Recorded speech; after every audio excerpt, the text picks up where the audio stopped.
that resonate with modern day topics. So with this discussion of and the way that we're reevaluating gender and masculinity, we thought it'd be interesting to think about how people in the ancient world also thought about gender, masculinity, and sexuality. So this is not going to be an anachronistic discussion, of course, with this understanding that these ideas would have been different in the ancient world, but it is another lens through which we can think about these issues today and also how they were approached in the past. So we have two fantastic speakers today. We have Ed Bleiberg and we also have Omar and Shay. So they're going to be talking for about 10 minutes each. And then we're going to have a Q&A session afterwards. If any questions that you have, you can place in the chat or the Q&A box, and we will get to those at the end of our discussion. So our first speaker is going to be Edward Bleiberg, who joined the Brooklyn Museum in 1998 from the University of Memphis Institute of Egyptian Art and Archaeology, where he had been director and associate professor. He's a Pittsburgh native, graduated from Haverford College in Pennsylvania in 1973, and is the author of several books and articles on the ancient Egyptian economy, Egyptian coffins, and the Jewish minority in ancient Egypt and ancient Rome. While he was at the Brooklyn Museum, he reinstalled the Egyptian collection twice and organized 7 exhibitions, 5 of which traveled in the United States and the Republic of Korea. He retired from the museum in 2020, and he's currently teaching at Hunter College. So thank you so much, Ed. Thank you, Jen. All right, I hope I am now sharing my slides. I want to thank Jen and Alex for inviting me to speak with you today. The title of my talk is A Woman's Afterlife, Gender Transformation in Ancient Egypt. And the talk is based on an exhibition that I did at the Brooklyn Museum as part of a series of exhibitions at the museum on the way feminism has affected various fields of art history. In fact, feminism has raised a lot of new questions about the way we understand the past. And the question that I was asking in this exhibition is, what are the differences between a woman and a man's funeral or burial in ancient Egypt? And I want to acknowledge that much of the scholarly work that went into the exhibition had previously been done by women who entered the field of Egyptology since the 1970s, including Dr. Zan Roth, Betsy Bryan, and Kathleen Cooney. With the admission during my generation of women into the scholarly field, we find that Egyptologists are actually asking much different questions of the material than they were even when I was a grad student in the late 70s and the early 80s. So my interest in this exhibition, or my focus in this exhibition, was on the coffin that you see on the left, a coffin of a lady of the house where it walks it, made in Dynasty 19, and you see the dates there. And this coffin raises 2 questions for anyone who's even taken the initial courses in Egyptology. And just looking at the coffin, the first question is, why is it that where it walks it has red skin when in Egyptian Art 101 you are taught that women are represented with yellow skin, as you see in this pear statue of Rahotep with red skin, the masculine color of skin, and in ancient Egypt, and his wife Nofret shown with yellow skin. So why is it that where it walks it, in this case, has red skin? The second question, you might have to take a little more advanced course to be forced to ask it. But if you're looking at the sides of this coffin, and typically of New Kingdom Egyptian coffins, you have the representations of gods a caption telling you what they're saying, and each of these gods is saying, "I protect you," among other things. And yet, even though this is a woman's coffin, the scribe uses the masculine singular for you. So if you're in ancient Egyptian, if you're talking to a man, you use the word for you is ek. But um, if you're speaking to a woman, the word for you is etch. So why is it that even though these gods are presumably talking to a woman, they're using the masculine pronoun instead of the feminine pronoun? The suggestion for understanding why these two apparent anomalies are found in this coffin have to do with the pattern of biological conception and birth and the gender roles in conception that the Egyptians assigned to people. The pattern follows the pattern of the god Osiris and his wife Isis, and other gods as well, where men are given, or the male element is given responsibility for supplying a fetus, a complete fetus, to the woman during the course of sexual intercourse. Now, why would we be talking about sexual intercourse in the context of the tomb? Well, it turns out the tomb is actually a place where sexual intercourse takes place for the deceased, that in order to be reborn into the next world, the Egyptians believed that a new conception of the human being must take place, conceived as a physical, biological reconception.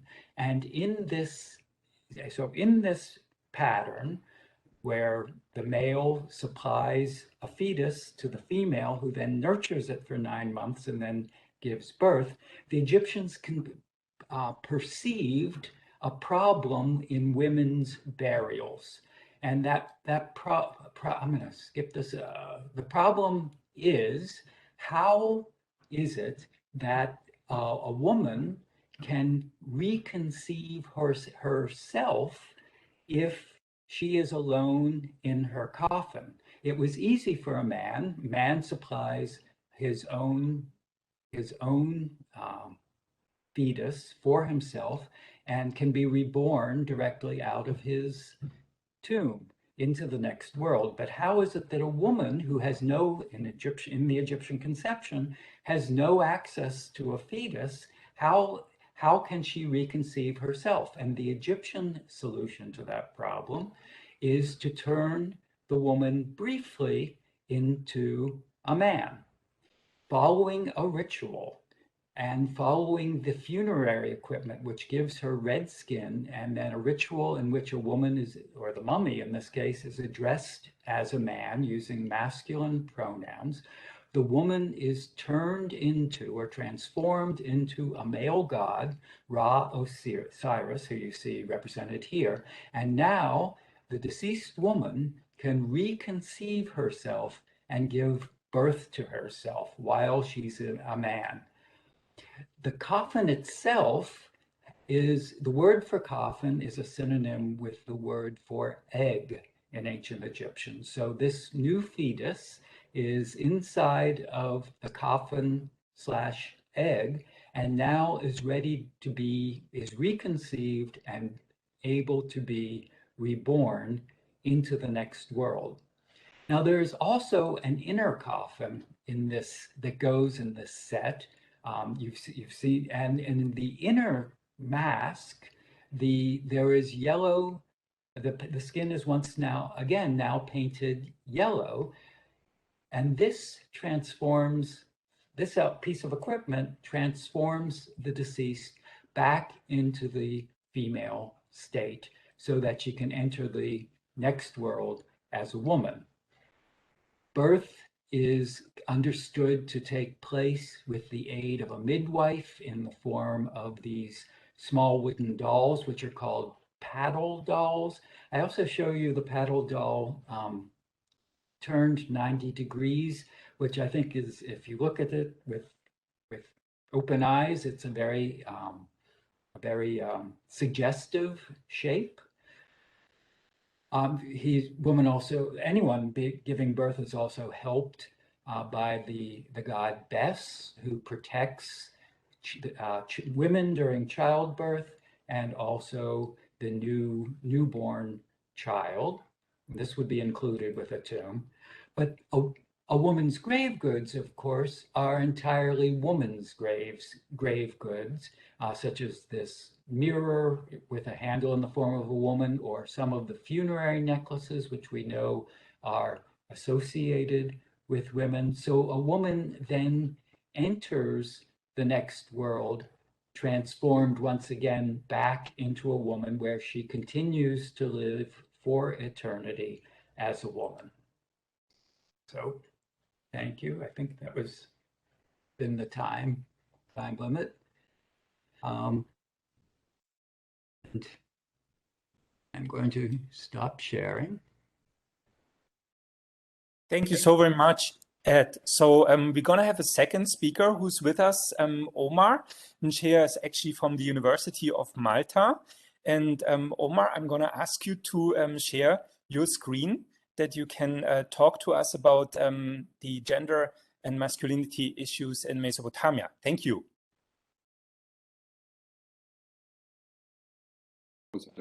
Are you able to see my screen? Yes, perfect. And we hear you too. All right, and you can hear me. Wonderful. Thank you very much. And thank you both for the invitation, of course, and thank you for the people attending. Okay, so I've very little time to do this, so I'm going to race through a couple of pertinent ideas, and then hopefully we'll have the opportunity to develop this a little bit further in conversation with Ed later. So my interest in the study of masculinities does not really focus on what men do and don't do.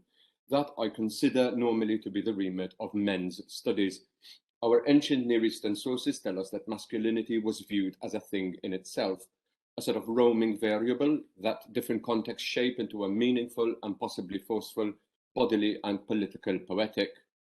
In masculinity studies, we do not go and look for men forgotten or hidden by systems of coercive gender and representation. The trick here is to identify how the overrepresentation of men feeds into the performative notion of that is the way things should be. Furthermore, my own interest is in identifying the means by which patriarchal masculinity operates, especially vis-a-vis other men. So how does masculinity in the ancient context under inspection attain its status? And how does it become entwined in the formation of imperial systems? As a proviso, these are questions that I am still trying to answer. Let me just try and move to the next one. Okay. So one does not want to become an astrologist or an ancient Near Eastern art historian because one discovers a passion for the subject early on in school. Okay, maybe some do, but this generally happens later on. My first brush with the visual culture of ancient Iraq happened in the museums of European cities, namely Paris and London. In Paris, the stele of Akkadian king Naram Sin's victory over the tribe of the Lullaby steals the limelight in the ancient Near Eastern Antiquities Department permanent collection with the muscular but well-toned body of the self-deified ruler. In a study on the meaning of this bodily representation and its original context of production and reception, Irene Winter notes that the fit body of the king is foregrounded as a vehicle for political propaganda. The embodied masculinity of the ruler, exuding health, good formation, sexiness, and auspiciousness, signals the well-being of the state. The body of the ruler is the state, and the body thus becomes a territory bearing markings that reveal a self-definition of the Akkadian dynasty under Naram Sin. In this respect, therefore, ancient Near Eastern studies did not lag far behind other disciplines in trying to understand how the body becomes a central metaphor to hegemonic patriarchies of the past. By this, I mean that the male body in the visual and textual representation from the early states in ancient Iraq was already configured as a stand-in for something other than itself, perhaps a universal. Irene Winter went on to investigate the equation between the visual poetics of body representations and the poetics of rule in her studies on the statuary of Gudea of Lagash. Every iconographic feature stressed in the sculptures, the bursting biceps, the keen eyes, the broad shoulders, and so on, find their textual equivalent in the political propaganda of the politics of Lagash. The body therefore becomes once again a testament to the well-being of the state or otherwise. The entire Mesopotamian sequence is way too vast to even survey in haste in this brief slot, for although it gives the surface impression of surprising continuity over time, upon very close inspection, the data speak otherwise.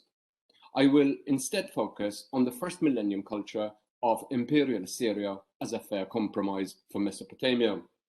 The sources for this period are abundant: visual and textual representation from palace reliefs like the garden scene from the reign of Ashurbanipal seen here, to stele and frescoes, to royal inscription, administrative letters, queries to the gods and prophecies, and so on.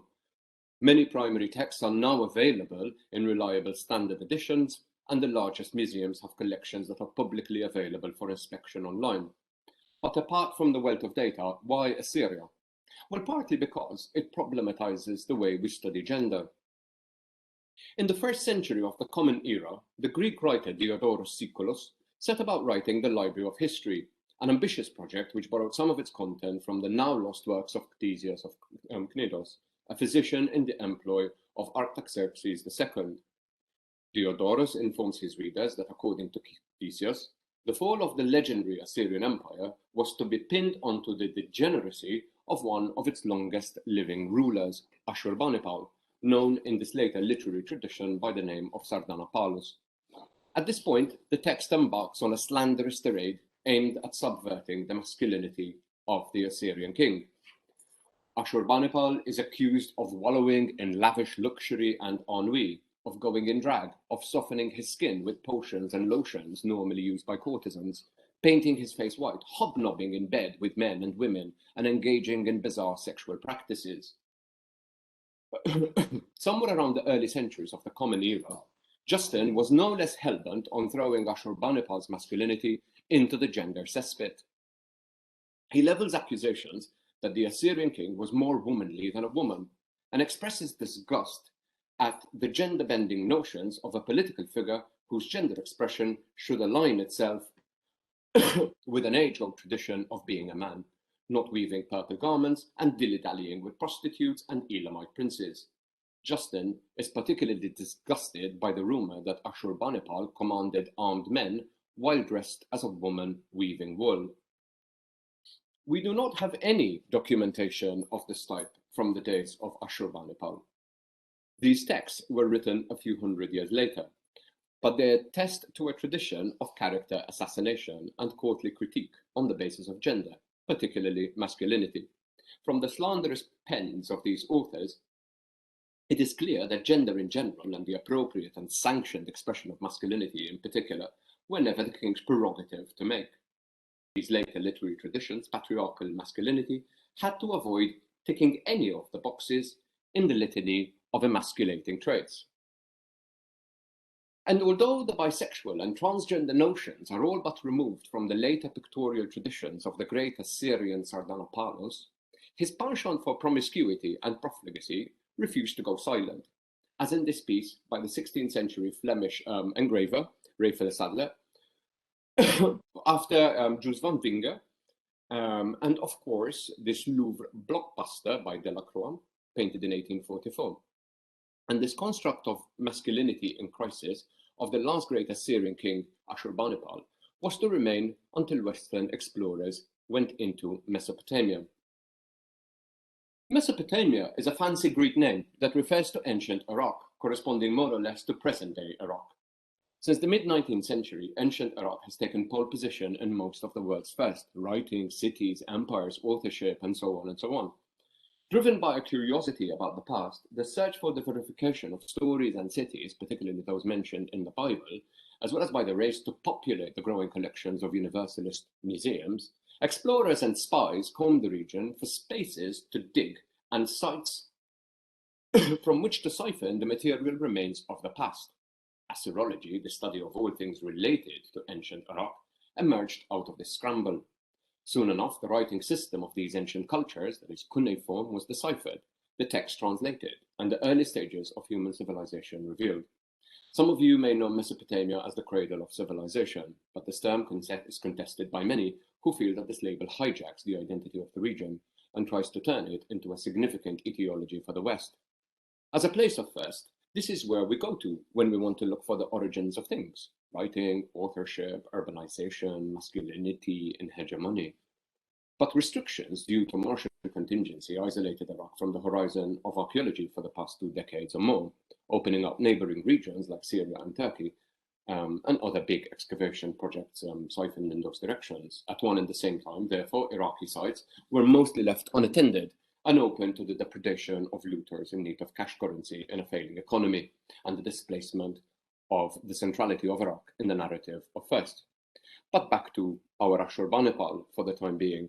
Assyriologists came armed with knowledge of cuneiform and art history to deconstruct the gossip that the Assyrians had been subjected to test the rumors against the self-presentation of Assyrian kings in their state-sanctioned arts and letters, to restore normative gender and sexual practices of their subjects of interest and analysis, and to uncritically give primacy to the message the Assyrians had put out there. Gender histories therefore oscillated from credence to slander to salvage of reputation through self-presentation, all the while, however, foregrounding our own gender and sexual anxieties in the literature we produce. Ashurbanipal emerges from the primary sources, that is, the state-sanctioned arts and letters made in his time, as a complex figure whose masculinity oscillates between the traditional hunter and warrior, primary gender expressions of kingship in the first millennium BC and earlier, and more innovative claims to intellectual manhood. Indeed, when performing his royal display of masculinity at the royal hunts, he brags about his ability to write and read all text types, including very difficult and cryptic ones. There may have been a political and administrative reason for putting out this claim, which is a little bit sort of beyond the brief presentation here, but we can discuss it later. But nonetheless, it is the self-image of scholarly masculinity that he continuously foregrounds in his output. In trying to make sense of it, and trying to make sense of how and to what extent masculinity is an instance of visual, textual, political, literary poetics, we need to understand that what we are seeing is a gender expression that emerges from the medium in which it resides, that it points to an everyday lived experience, at least in the case of the Assyrian sequence of ancient Iraq, is not always the case. In fact, if we look at the personal letters to and from the king, there emerges an altogether different construct. Add to that our present-day biases, and it becomes even more problematic. That our own present-day anxieties create ripples in our texts and studies can be seen in the following 2 instances. Writing in his monumental Nineveh and its remains, the explorer of the site, Austin Henry Layard, already acknowledges that the beardless figures shown here, adorning the alabaster wall reliefs of the palaces of Assyrian kings, were castrated males, eunuchs, a far cry from far more recent attempts at figuring out who these persons were, what their label Shareshi in Akkadian means, and what their gender identification was in the Emic context. Like the workers on Layard's digs, to whom he attributes a puerile sexual response, we have, still today, a resistance to accepting this Assyrian gendered bodily technology, with many Assyriologists refusing to refer to these persons as eunuchs. The resistance is best dealt with by the late Hayim Tadmor, and hopefully we'll have an opportunity to discuss this group of people in conversation a little bit later. Tadmor says, the rather emotionally scholarly reaction of claiming that the Shutereshi is never a eunuch should be viewed as ensuing from a Veltan Shaun that wished to see Assyria as a prototype of the Indo-European military society which never accepted castration and even emphatically rejected it, as the Romans did. Thus I set out to investigate the primary sources to see if they had anything to say about the Assyrian notion of masculinity in representation, whether what we see as we stand under the towering bodies of Ashur-natsir-pal II and his eunuchs from Kalhu, or Sargon, his crown prince Sennacherib, and their eunuch detail from the palace walls of Khorsabad, was intended to come across as a display of masculinity articulated as colossal strength, a body and therefore a state that as it stands erect, it floors its enemies, is impenetrable, and as incomparable in its imperial, that its imperial patriarch distances himself from all other rulers, human rulers, and aligns himself with the most valiant of enemies, the lion. in order to attain the semblance of hypermasculinity, the poetics and the politics of Assyrian kingship turned to the following tropes. How to build Assyrian masculinity. So we will discuss this a little bit later because I see that there is only a couple of minutes left. So the use of prosthetics that in themselves convey masculinity, from armor to radiance, the idealization of a bodily figuration in text and image to represent a construed notion of masculinity far removed from that of the actual body of the ruler, the use of a militaristic stance that continues in the textual culture but in the visual culture is no longer tenable in the later period. So a sort of crisis of masculinity in representation, a cross-species and contradictory relationship with non-human animals, particularly lions and bulls, and the poetics of emasculation of the other, particularly the trope of fleeing, surrendering losers, or those who wipe the feet of Assyria with their beard, the representation of women in the domain of masculine visuality. One of my students recently asked me, is there an Assyrian art for women? And the political management of the body of the other through decapitation or castration. Through decapitation, supremacy is established through the removal of functional manhood. Fictive kinship is established. Castration therefore becomes a tool of imperial administration in the sense that castrated males return their holdings to the king. That's all there is time for. I'll be happy to discuss these ideas a little bit later.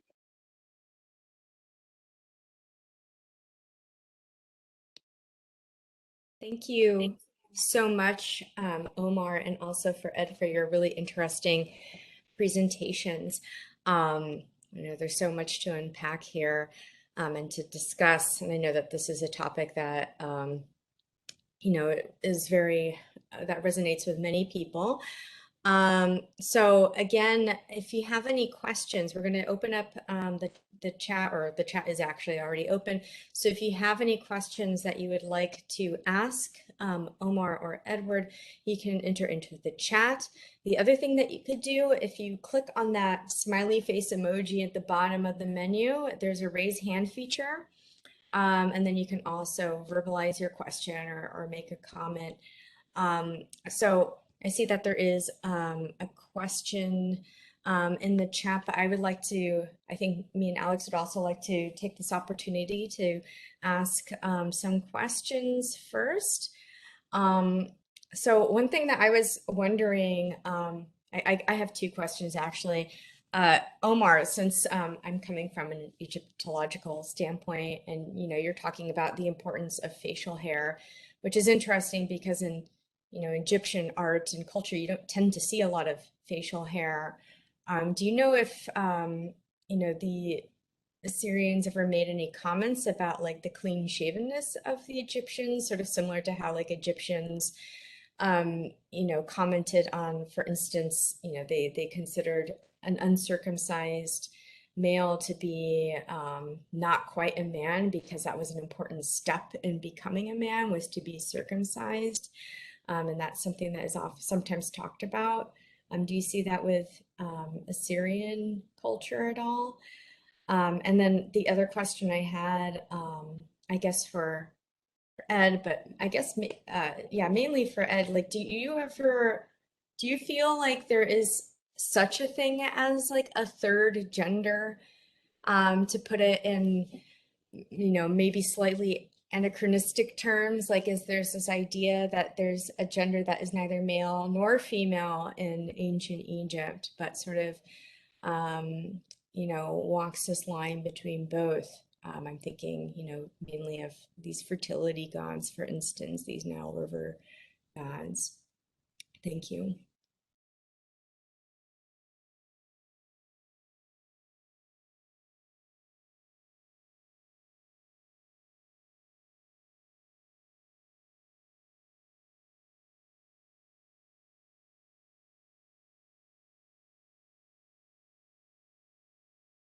I think you're on mute. Yeah, I think we just lost Omar. It seems we should probably head over to the to Ed. Maybe there are a few questions also actually in the chat box right now.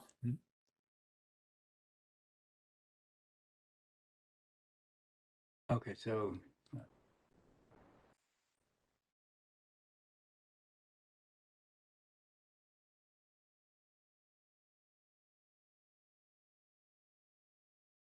So, Alex, should I just look at the take the questions? Oh, I'm sorry. So, sure. So we have one question from Saida.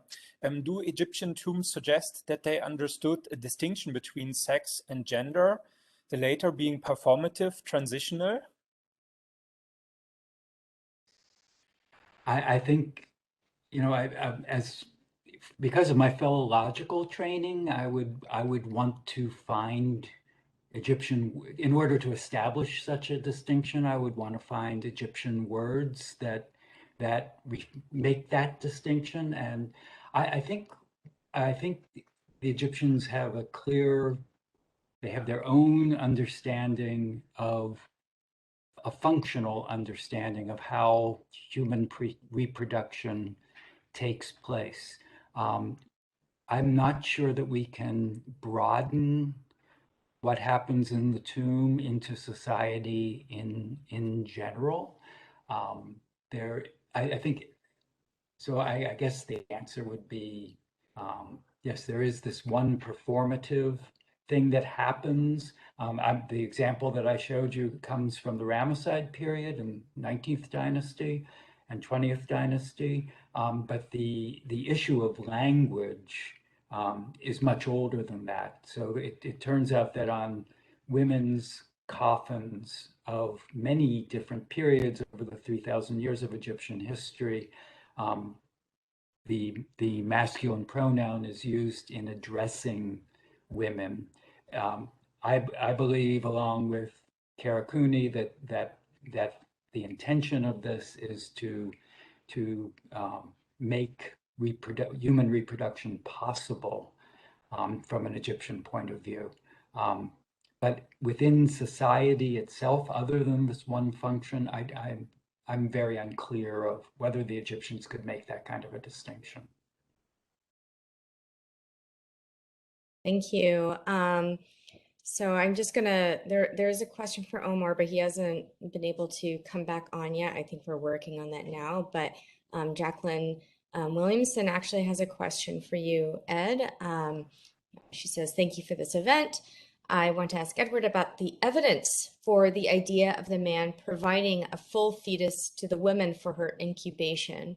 Although I have heard this idea many times, I have not seen a clear reference to a text or other evidence for it.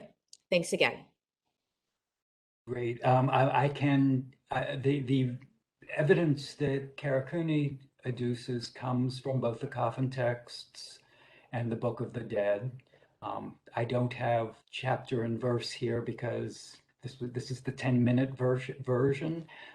If you'd like to send me your email address, I can send you the references. But Anne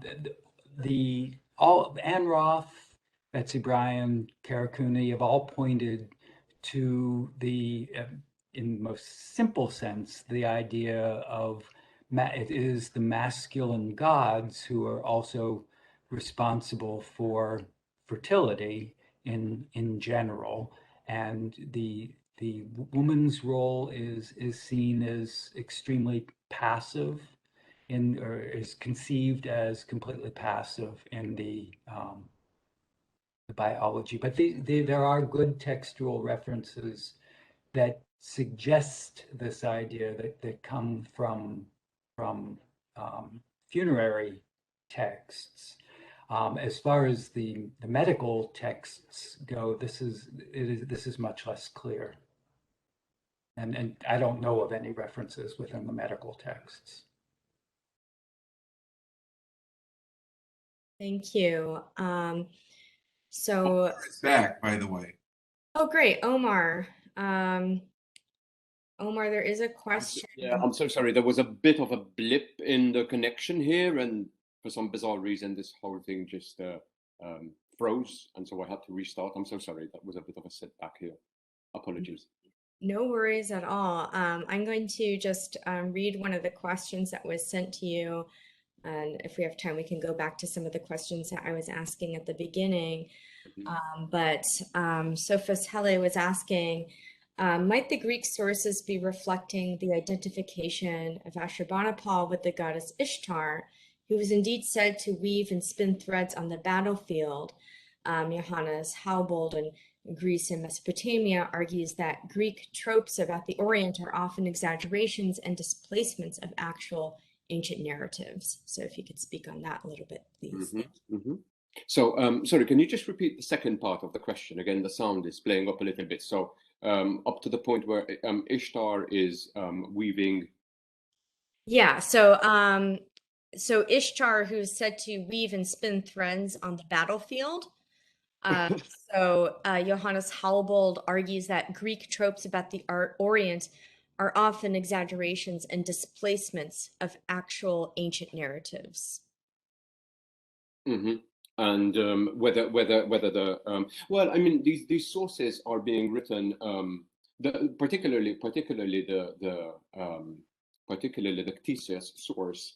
I'm not so certain whether the Ctesias source is linked in any way, whether it's linked in any way to these later sources that are that are referring to Ishtar here. And again, the sort of constant conflation between, the spinning and the weaving and Ishtar, particularly with reference to, what men are doing and how to emasculate that person. I don't think that we have any, I don't think that we have anything to go on except what we're seeing in the secondary literature, really. So whether there is a conflation there, it's not something I'm not certain about. Thank you. So one question that I had asked before, you had computer issues. I don't know how much you heard of my question. I heard the question about beards. Yeah, I was curious if you felt that, is there any like evidence that, for instance, Assyrians felt that Egyptians were maybe emasculate because of the fact that they prefer a clean shaven face, for instance, like they weren't really into having the big masculine beards that we tend to see with Assyrian men. Again, this is a question of sources, a question of availability of sources. So, since we don't have anything that is a clear indicator, then it's a little bit difficult to project, how the Assyrians, particularly the Assyrians, were viewing, clean-shaven faces. That in Assyria, the clean-shaven face was an indicator that a person was castrated is becoming more and more tenable as we uncover more and more sources. That is certain. But with reference to particularly Egyptian shaven men, we don't have anything to indicate the perception of loss of masculinity or otherwise, at least in the level of perception. Thank you. Yeah, this is interesting because, from an Egyptologist point of view, from my understanding anyways, the understanding of, for instance, circumcision as being like an indicator if you become a man or not. And so there seems to be like this clear understanding, at least in that case. But yeah, this is a really great point, like how difficult it sometimes is to parse these issues. There are a couple of other questions that have come up in the chat that are about Egypt, and maybe Edward and Omar can chime in on this. So Crystal Santiago Cora is asking, what are the views on homosexuality and gender neutrality in Egypt? I'm not sure if that means Egypt today or if that means ancient Egypt, but there is another question from Madison in the chat that is asking, how are these ancient ideas and practices shaping Egypt's gender roles and cultures today? And so if any... I would like to rather start with the ancient world, where I'm much more comfortable commenting. In the ancient world, we have hints of same-sex relationships, a few texts which seem to point to same-sex relationships. There's a New Kingdom text referring back to a king of the Old Kingdom, Pepi the First, and his relationship with one of the generals of the army. The text is very fragmentary. It's not exactly clear what's going on, but it wouldn't surprise me. And then there's the one famous 5th dynasty tomb of Khnum-Hotep, and Jen, help me, who is his friend, his partner? Khnum-Hotep and wait, Nyank-Khnum. Yes, yes. And in this one example of a tomb where it seems as if two men or a man takes the role that you would expect to be filled by by the female spouse, by the wife.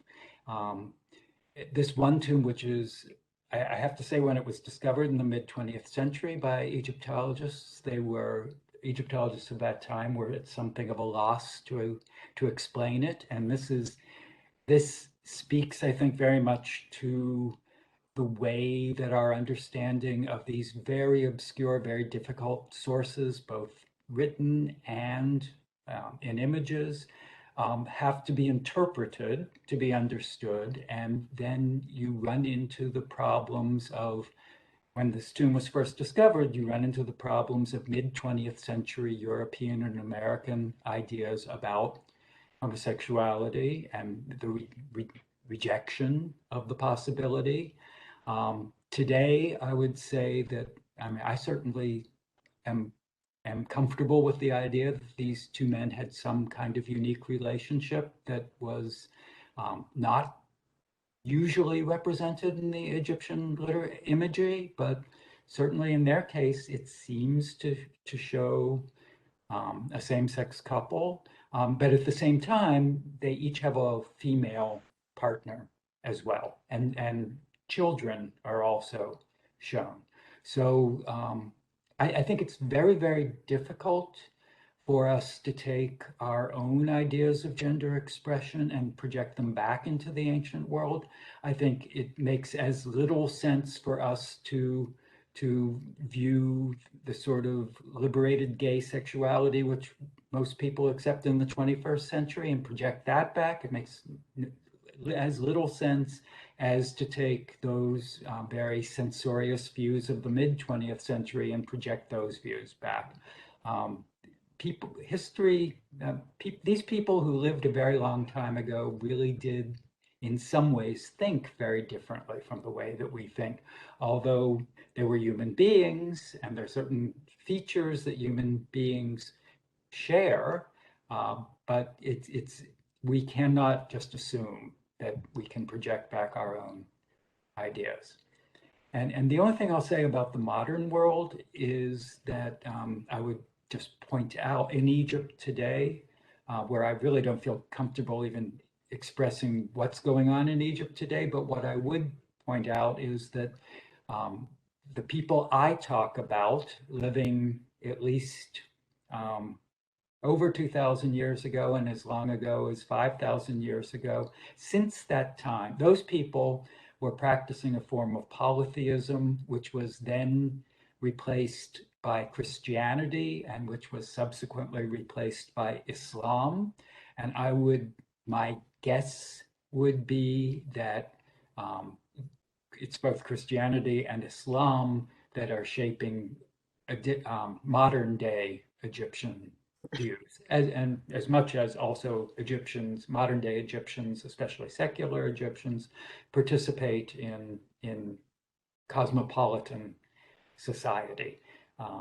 But it's very hard to draw a straight line from anything that happened in ancient Egypt so long ago, with the vast cultural changes that have occurred in the last 5,000 years in Egypt.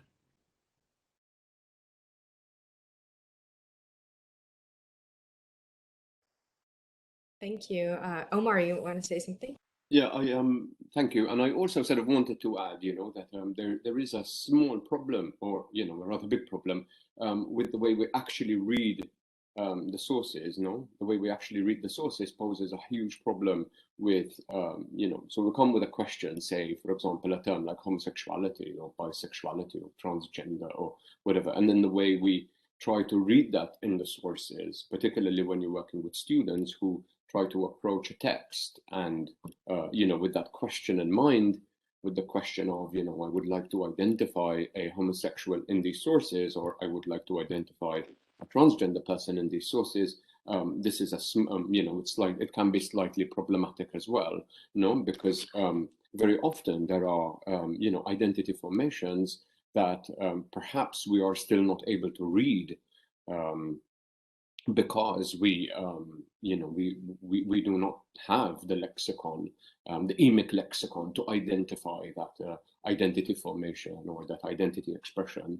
So this is something that I've always grappled with when trying to understand if there are the construction of identities in Mesopotamian sources.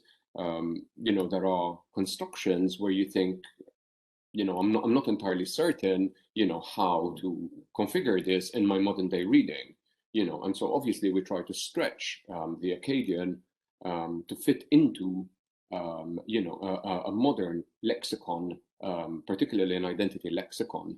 And he is here actually in a paper written recently by Sophus Heller called Only in Dress. He talks precisely about this, precisely about this idea of, using our the fact that we actually, are using this modern day lexicon in many ways, and then using it in translation, there is this philological conundrum, okay, that in a sense, there's a lot getting lost in the grooves in between, as it were. It's really interesting how, for example, very recently I was reading a paper on naked and nude, particularly by Rosberger, particularly in relation to, our ancient Mesopotamian visual repertoire. And again, it's, that distinction between naked and nude, I'm not sure, it fits neatly. But the problem is, is there a different variety, a different emic variety that our modern day reading is not able to capture because, either philologically, there is this space in between where everything just falls, or so again, I think the most important thing is, rather than approaching the emic culture or the text that we're dealing with or the sources that we're dealing with that question, is to try and be very sensitive to what they're saying, what we understand and what we're not understanding, what is problematic for us to understand, right? And this is why theoretical approaches are very important, because, we keep asking questions through different lenses in a way, and so we see the subtle nuances and the subtle changes. It wouldn't surprise me, and it never surprises me how the variety of human expression for being with another, or being with others, significant others, whether it's human to human relations or cross species relations, are in the ancient texts, and the extent to which they were legitimate or non-legitimate. So it's just the sensitivity to the data set and what it's actually saying is very important, I think. Yeah, I would agree entirely with what Omar says. It's almost impossible to translate any language without imposing our own point of view on the text. And what we really have to do is start with the data that we can find from the ancient world and approach it in the most neutral way possible. So that for me, the example of this coffin, which is breaking what we perceive to be rules, that women have yellow skin, men have red skin, and then this grammatical rule about the way you address a man or woman with what different pronouns that are gendered. Those are easily identified facts that everybody would have to agree with, and then we move to the stage of trying to understand what the Egyptians are saying when they break their own rules, provided that we really do understand what the rules are, and I think in this case we do. then so what are they trying to tell us about them? What are they saying about themselves when they appear to be breaking what we understand to be as a rule? And I think that's a kind of good template for approaching all of these problems that we of course want to understand the ways in which the ancient people were like us, and we want to understand the ways that ancient people were different from us. And but we have to let the data speak before anything else, as much as possible. Thank you both, Ed and Omar. We are way over time, but there is a question that just also is in chat, and maybe we can respond to this one. The question, I think, is to both of you. What kinds of sources do you look to find those normative rules of behavior? What text genres? So it's a question to both of you. And so I think it's a good question also to wrap up maybe also. And if you have some final words maybe for the audience, also that we want us to take away from these conversations. May I please? Sure, Omar. Yes. So again, for the particular period that I was looking at, the sort of point that I was trying to make is that each medium has its own normative role, in a sense, right? So when you actually compare the media, that are being analyzed, different norms emerge, no?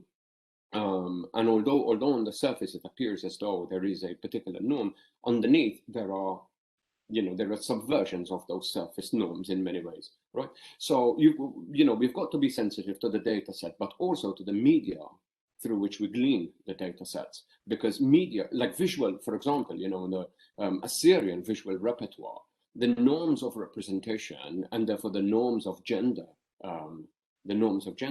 can vary incredibly from the norms that are construed in text, for example. So some forms of representation were no longer tenable. For example, take anything from Sennacherib onwards.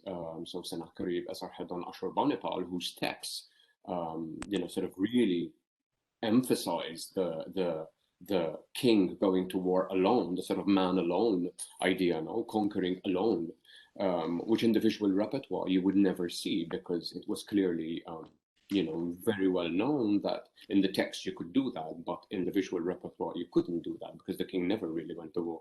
The king was always in the palace of safeguarding the body. This is interesting how different media in a way create different norms, and the letters, for example, create a complete reliance on a scholarly community, for example, that in the royal inscriptions you wouldn't see, or in the visual repertoire you wouldn't see. So again, different norms of behavior, different norms of reliance and reliability on the other that emerges from the letters, but you don't necessarily see in other media. So again, I think what we're seeing is always in representation, and so the medium on which that is being represented will obviously has the parameters to create its own norms. And that is of course there are texts. We generally look at literature and myth, for example. We generally look at literature and myth to find norms or subversion of norms, right? But again, the media in themselves carry their own norms. So I think it would pay well to be careful to how different myths, for example, or different visual representations create their own norms of behavior and norms of gender relations, etc. Thank you, Omar. And Ed, the same question to you. What text genres are you looking at? I would say that I'm more dependent for these ideas from imagery itself. You have to remember that what we call Egyptian art, is a very complex communication system, the Egyptians, after all, wrote with images. And the images that you find on tomb walls, temple walls, are in fact sending a message which probably for the average ancient Egyptian would have been perfectly clear. It is not so clear to us what they're saying or what they mean for us to understand. And I think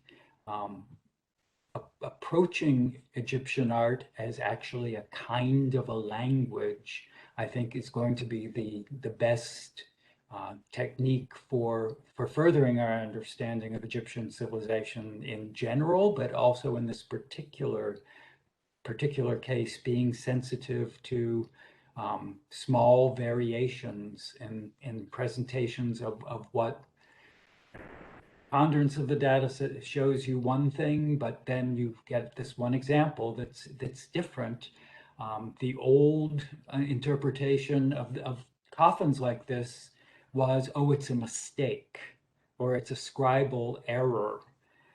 It's not. These people, the people who created these objects, understood their own culture much better than I ever will. And I have to just take for granted that they knew what they were doing. And my job is to try to figure out, why is it different here? Thank you, Ed. So on that note, I want to thank both speakers again, Ed and Omar, for enlightening us about gender and masculinities and representations and the ancient world. And I want to thank Jen also for moderating the event, and Ron for also making sure that FIT is supporting and continues to support also this field of studies. So we thank everyone really for being with us. We were longer than 45 minutes. We apologize if, but I think, I mean, there's so much really to continue to talk here. So I hope we can continue this actually, and have maybe Omar and Ed even back for more talks here at FIT. Thank you both again. And thank you everyone for being with us this afternoon. Thank you, everyone. Thank you very much. Take care. Thank you.